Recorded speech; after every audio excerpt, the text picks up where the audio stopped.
কিন্তু রব্বুল আলামিন বলেন মানুষে গুনাহ করেছে, অত্যাচার করেছে, বিচার করেছে, ঘুষ খেয়েছে, বিচার করেছে, জুয়া খেলেছে, সুদ খেয়েছে, সব কিছু করেছে। মহান রব্বুল আলামিন ওই ব্যক্তিকে পাপী বলেন নাই, গুনাহগার বলেন নাই, কাফের বলেন নাই,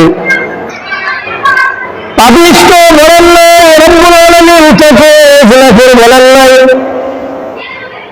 তাকে সুদখোর বলেন নাই। রব্বুল আলামিন মুহাব্বত করে ভালোবেসে তার বান্দাদেরকে বলছেন قل يا عبادي الذين أسرفوا على أنفسهم وما نبغي আপনি আমার বান্দাদেরকে বলবেন যারা তাদের নফসের উপর, যারা তাদের সেই নফসের উপর বাড়াবাড়ি করেছে, অর্থাৎ যারা তাদের নফসের উপর করেছে, বাড়াবাড়ি করেছে, অর্থাৎ যারা গুনাহ করেছে, ব্যভিচার করেছে, জিনা করেছে, সুদ খেয়েছে, ঘুষ খেয়েছে, যত ধরনের গুনাহ করেছে আমার বান্দারা, আমি আল্লাহর কাছে একবার তওবা করে আমি তার সমস্ত গুনাহগুলো মাফ করে দিব।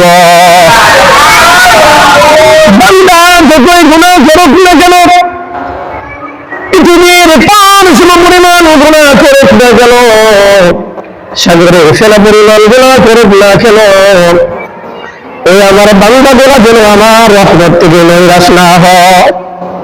আল্লাহ রাব্বুল আলামিন নিজে বলছেন লা তাকুনাতু মির রাহমাতিল্লাহ,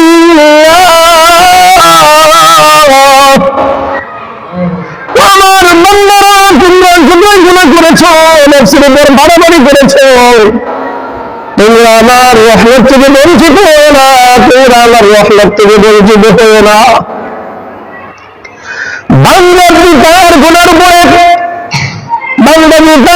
উপরে অনুতপ্ত হয়ে আল্লাহর কাছে একবার ইস্তিগফার করে আল্লাহর কাছে বলে আল্লাহ গুনাহ করেছি, মাফ করে দাও, জীবনে আর গুনাহ করবে না। আল্লাহ রাব্বুল আলামিন বলেন ইন্নাল্লাহা ইয়াগফিরুয যুনুবা জামিআ। রব্বুল আলামিন বলেন এই বান্দার সমস্ত জিন্দেগীর গুনাহগুলোকে মাফ করিয়া দেন। আল্লাহ মানুষকে কেন ভালোবাসে? গুনাহ করার পরে তাকে পাপিষ্ঠ বলেন নাই, জিনা করার পরে তাকে পাপিষ্ঠ বলেন নাই, তাকে সম্বোধন করেছেন ইয়া ইবাদিয়াল্লাযীনা, হে আমার বান্দা। কি বলেছেন? হে আমার বান্দা।